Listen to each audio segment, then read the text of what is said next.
പ്രാണി കയറിയാൽ എന്താ നമുക്ക് പെട്ടെന്ന് ചെയ്യാൻ പറ്റുന്ന കാര്യങ്ങൾ? ഓക്കെ, ഈ ചെവിയിൽ പ്രാണി കയറുന്നത് നമ്മൾ വിചാരിക്കുന്നതിനെക്കാട്ടിലും വളരെ കോമൺ ആണ്. പലപ്പോഴുമായിട്ട് നമ്മൾ കാണുന്നത് ഈ പേഷ്യൻസ് നമ്മൾ രാത്രി കിടന്നുറങ്ങുമ്പോൾ പെട്ടെന്ന് ചാടി എണീറ്റ് ചെവിടത്ത് എന്തോ കയറി എന്നുള്ളൊരു ഫീലിംഗ് വെച്ചിട്ട് വരുന്നതാണ് സാധാരണ കാണാറുള്ളത്. അവർ യൂഷ്വലി കാഷ്വാലിറ്റി പോകുമ്പോൾ ഡോക്ടർ നോക്കും, അതിനകത്ത് വല്ല ചെറിയ പാറ്റകളോ അല്ലെങ്കിൽ എന്തെങ്കിലുമൊക്കെ കയറി കിടക്കും. ഈ പ്രാണിക്ക് പിന്നെ പുറത്തിറങ്ങാനുള്ള ഒരു അതിനറിയില്ല. അപ്പോൾ അതവിടെ കിടന്ന് പെടയുമ്പോഴാണ് ഈ പേഷ്യൻസിന് ഇത്ര ബുദ്ധിമുട്ട് വരുന്നത്. പെടയുമ്പോൾ ചിലപ്പോൾ എന്ന് വെച്ചാൽ അതിൻ്റെ ഈ കാലുകളിൽ ബ്രിസിൽസ് ഉണ്ടാവും. ആ ബ്രിസിൽസ് കാരണം കുറച്ച് ഡാമേജ് ഒക്കെ വരാൻ ചാൻസ് ഉണ്ട്.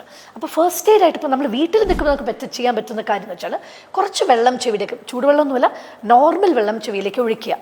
സാധാരണ എന്ത് പറ്റുമെന്ന് വെച്ചാൽ അത് കാരണം ചെവി പ്രാണി ഒന്നില്ലെങ്കിൽ അത് ചത്തുപോകും, അല്ലെങ്കിൽ അത് പുറത്തേക്ക് വരും. പിന്നെയും ഒന്നും പറ്റുന്നില്ല, ആ പ്രാണി ഇപ്പം തന്നെ അവിടെ കിടക്കുന്നുണ്ട്, അത് അനങ്ങുന്നില്ലെങ്കിൽ ഇറ്റ് ഈസ് ഓൾവേസ് ബെറ്റർ നിങ്ങൾ എത്രയും വേഗം ENT കൂടെ ഉള്ള ഒരു ഹോസ്പിറ്റലിലേക്ക് പോയിട്ട് കാണിക്കുക. ഇനി വളരെ ബുദ്ധിമുട്ട് വേദന ഇങ്ങനെയൊന്നും ഇല്ല എന്നെങ്കിൽ അടുത്ത ദിവസം രാവിലെ വന്നു കഴിഞ്ഞാൽ നമ്മൾ കാണാറുണ്ട്, പെട്ടെന്ന് നമുക്കിത് എടുക്കാൻ പറ്റും. കണ്ടെടുക്കുന്നതാണ് നല്ലത്. ഒരിക്കലും നമ്മൾ സ്വന്തം എടുക്കാൻ ശ്രമിക്കരുത്.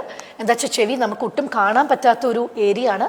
ചെവിയുടെ അകത്തുള്ള കനാൽ വളരെ ചെറുതാണ്. അപ്പോൾ നമ്മൾ സ്വന്തം എടുക്കാൻ നോക്കിയാൽ ചിലപ്പോൾ നമ്മുടെ ടിംപാനിക് മെംബ്രെയിനൊക്കെ അത് ഡാമേജ് വരും. സോ ഓൾവേസ് നമ്മൾ മെഡിക്കൽ ഹെൽപ്പ് എടുക്കണം.